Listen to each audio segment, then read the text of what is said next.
जरा सोचकर देखिए, आप एक ऐसी जगह पर बंद है जहां चारों तरफ ऊंची दीवारें हैं। सालों की कानूनी लड़ाई के बाद आखिरकार अदालत से आपकी बेगुनाही या जमानत का कागज आता है। आप खुशी खुशी जेल के बड़े से लोहे गेट से बाहर निकलते हैं, ठंडी हवा में सांस लेते हैं और सोचते हैं कि चलो अब घर जाएंगे, बच्चों से मिलेंगे, जिंदगी फिर से एक नई तरीके से शुरू करेंगे। लेकिन जेल के गेट से कदम बाहर निकलते ही अचानक सादे कपड़ों से दो लोग आते हैं, आपकी गर्दन दबोचते हैं और घसीटते हुए एक बिना नंबर की गाड़ी में डाल देते हैं। इसके बाद शुरू होता है मौत का वो सफर जो कई घंटों तक चलता है। गाड़ी बिहार की सड़कों पर दौड़ रही है और गाड़ी के अंदर बैठे लोग खिड़की से बाहर झांक रहे हैं। जानते हैं क्यों? वो किसी ढाबे या होटल को नहीं ढूंढ रहे हैं, वो पूरे बिहार में एक ऐसा सन्नाटा ढूंढ रहे हैं, एक ऐसा सुनसान ओवरब्रिज या खेत ढूंढ रहे हैं जहां आपको खड़ा करके आपके सीने में 5 गोलियां उतारी जा सके और पुलिस की फाइल में लिखा जा सके, एक दुर्दांत अपराधी पुलिस मुठभेड़ में ढेर। क्या ये किसी पुरानी साउथ की फिल्म या बॉलीवुड की मिर्जापुर जैसी वेब सीरीज का सीन है? नहीं, यह आज की बिहार की वो कड़वी और खौफनाक सच्चाई है जिसे सुनकर आपके रोंगटे खड़े हो जाएंगे। नमस्कार दोस्तों, आप देख रहे हैं वाइबन बिहार झारखंड। मैं हूं आपके साथ मुदिता त्रिपाठी, लेकर आई हूं टू द पॉइंट। आज हम किसी नेता के भाषण की बात नहीं करेंगे, आज हम सीधे टू द पॉइंट बात करेंगे बिहार पुलिस की उस स्क्रिप्टेड तस्वीर की जो पिछले कुछ दिनों से पूरे देश में चर्चा का विषय बनी हुई है। आखिर बिहार में ये चल क्या रहा है? जेल से छूटते ही किडनैपिंग, फर्जी केस और एनकाउंटर की साजिश। क्या बिहार पुलिस खुद ही जज, खुद ही जूरी और खुद ही जल्लाद बन चुकी है? देखिए, इस पूरी कहानी को समझने के लिए हमें थोड़ा सा पीछे चलना होगा। अभी पूरे बिहार का गुस्सा, पूरे राज्य की जनता का आक्रोश थमा भी नहीं था कि भोजपुर का वो भरत तिवारी मामला याद है ना आपको? एक ऐसा लड़का, एक ऐसा युवा जो सोशल मीडिया पर सिस्टम के खिलाफ, बाढ़ के कुप्रबंधन के खिलाफ, अफसरों के भ्रष्टाचार के खिलाफ खुलकर बोलता था, लाइव आता था, तीखे सवाल पूछता था।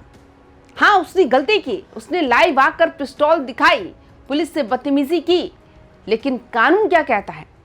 कानून कहता है कि उसे पकड़ो, जेल में डालो, कोर्ट में मुकदमा चलाओ। मगर पुलिस ने क्या कहानी बनाई? पुलिस कहती है उसने फायरिंग की, हमने जवाबी कार्रवाई की और एनकाउंटर हो गया। लेकिन जब ग्राउंड रियलिटी सामने आई, जब वहां के लोकल वीडियो और परिवार के बयान सामने आए, तो कहानी पूरी तरह से पलट गई।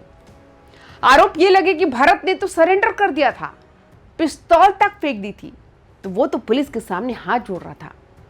फिर भी उसे बेहद करीब से 5 गोलियां मार दी गई।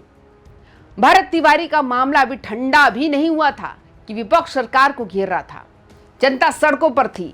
पटना से लेकर दिल्ली तक इस एनकाउंटर कल्चर पर सवाल उठ रहे थे।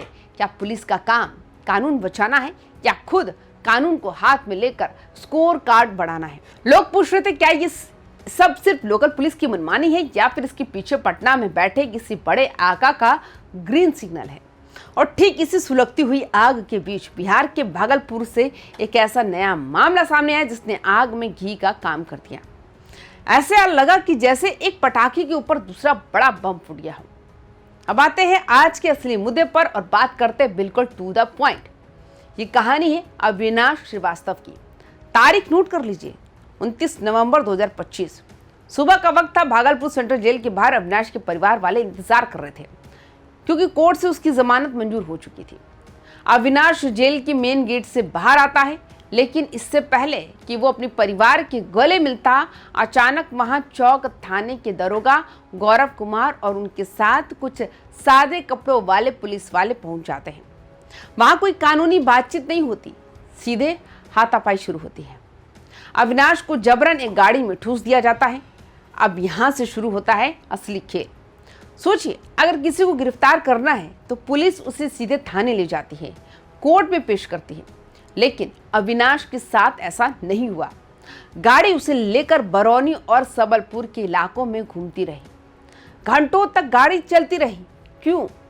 जो आरोप कोर्ट में लगाए गए हैं उनके मुताबिक पुलिस वाले एक ऐसा परफेक्ट स्पॉट ढूंढ रहे थे जहां कोई सीसीटीवी कैमरा ना हो, कोई चश्मदीद गवाह ना हो, ताकि अविनाश का काम तमाम किया जा सके और उसे एक एनकाउंटर की शक्ल दी जा सके।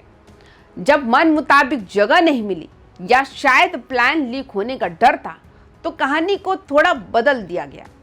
1 दिसंबर की आधी रात को पटना सिटी के रेलवे ब्रिज रेलवे ओवरब्रिज के पास गाड़ी रुकती है। वहां अविनेश की जेब में जबरन जिंदा गोलियां ठूस दी जाती है। उसकी कमर में एक अवैध देसी कट्टा खोस दिया जाता है और फिर सिर पर पिस्तौल रखकर एक कन्फेशन वीडियो बनाया जाता है। पुलिस का मोबाइल ऑन होता है और अविनाश से डरा धमका कर कहलवाया जाता है कि हाँ, मैं अपराध करने की नीयत से घूम रहा था, ये मेरा कट्टा है।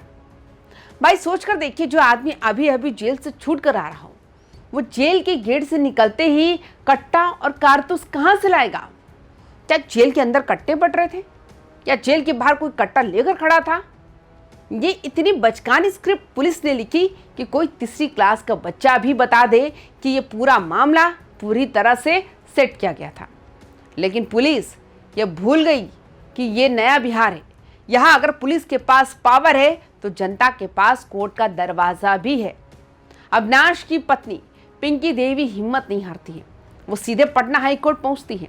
उनके वकील ओम प्रकाश कुमार कोर्ट के सामने सारे तथ्य रखते हैं और जब ये मामला पटना हाई कोर्ट के जस्टिस अरुण कुमार झा की बेंच के सामने आया तो कोर्ट का पारा जो था 7वें आसमान पर पहुंच गया। हाई कोर्ट ने इस मामले को इतना सीरियसली ले लिया कि सीधे तौर पर इसे पुलिसिया गुंडागर्दी और मानवाधिकारों का हनन माना।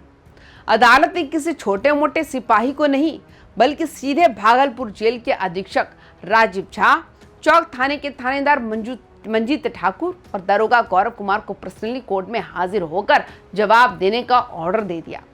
इतना ही नहीं, बिहार के डीजीपी, जेल आईजी और एसपी पटना को साफ साफ कहा कि अपनी मर्जी की कहानी मत सुनाना। कोर्ट में जो अर्जी आई है उसके एक एक पैराग्राफ का पॉइंट बाय पॉइंट जवाब शपथ पत्र यानी एफिडेविट पर लिख कर दो। 4 हफ्ते का समय मिला है और अगली सुनवाई में इन बड़े अफसरों को पसीने छूटने वाले हैं। अब सवाल ये उठता है कि पुलिस ऐसा करती क्यों है? आखिर ये एनकाउंटर कल्चर या फर्जी केस बनाने का खेल बिहार में रुक क्यों नहीं रहा? सीधी सी बात है, इसके पीछे 3 बड़े कारण दिखता है। पहला, शॉर्टकट का चस्का। पुलिस अपराधियों को पकड़कर कोर्ट के चक्कर नहीं काटना चाहती, वो खुद ही ऑन द स्पॉट फैसला करना चाहती है। दूसरा होगा, अफसरों पर ऊपर से दबाव होता है कि क्राइम का ग्राफ कम करके दिखाओ, तो वो असली अपराधियों को पकड़ने के बजाय ऐसे लोगों को सॉफ्ट टारगेट बनाते हैं जिनका पुराना क्रिमिनल रिकॉर्ड हो, ताकि जनता में ये मैसेज आए कि पुलिस बहुत बड़ा काम कर रही है। और तीसरा सबसे बड़ा कारण है सजा न मिलना। पुराने जितने भी फर्जी एनकाउंटर के मामले आए हैं उनमें जांच सालों साल चलती रहती है, अफसर सस्पेंड होते हैं और कुछ दिन बाद फिर से बहाल होकर बड़ी पोस्ट पर बैठ जाते हैं। जब तक बड़े अफसरों को जेल नहीं होगी तब तक ये सिस्टम सुधरने वाला नहीं है। आज हमारे शो टू द पॉइंट में हम ये साफ कर देना चाहते हैं कि हम अपराधियों के समर्थन में नहीं हैं। जो गलत है, जिसने गुनाह किया है, उसे कड़ी से कड़ी सजा मिलनी ही चाहिए, लेकिन सजा देने का काम इस देश की अदालतों का है, खाकी वर्दी पहनने वाली किसी दरोगा या थानेदार का नहीं। अगर पुलिस ही गुंडा बन जाएगी, अगर जेल से छूटने वाले हर इंसान को इस तरह खौफ के साए में जीना पड़ेगा, तो फिर इस देश के संविधान और कानून की किताबों को गंगा जी में बहा देना चाहिए। भारत तिवारी का एनकाउंटर और अब अविनाश श्रीवास्तव के साथ हुई ये खौफनाक साजिश, ये दोनों ही एक ही सिक्के के 2 पहलू हैं, जो ये चीख कर कह रहे हैं कि बिहार पुलिस के अंदर कुछ बहुत बड़ा सड़ चुका है। अब देखना ये होगा कि 4 हफ्ते बाद जब कोर्ट में सुनवाई होगी तो क्या ये बड़े अफसर सच बोलेंगे या फिर वही पुराना घिसा पिटा डायलॉग चिपका देंगे कि साहब हम तो सिर्फ अपनी ड्यूटी कर रहे थे। चलते चलते आज का सीधा सवाल आपके लिए, आप इस एनकाउंटर कल्चर के बारे में क्या सोचते हैं? क्या आपको लगता है कि अपराध खत्म करने के लिए पुलिस का ऐसा खौफ जरूरी है, या फिर आपको लगता है कि इस मनमानी की वजह से कल को कोई भी निर्दोष इसका शिकार हो सकता है? अपनी राय कमेंट बॉक्स में खुलकर लिखिए, क्योंकि आपकी आवाज़ ही इस सिस्टम को बदल सकती है। अगर आपको हमारी ये वीडियो पसंद आई हो तो वीडियो को लाइक, शेयर और चैनल को सब्सक्राइब करना ना भूलें। अपना ख्याल रखें, सतर्क रहें, सुरक्षित रहें। नमस्कार।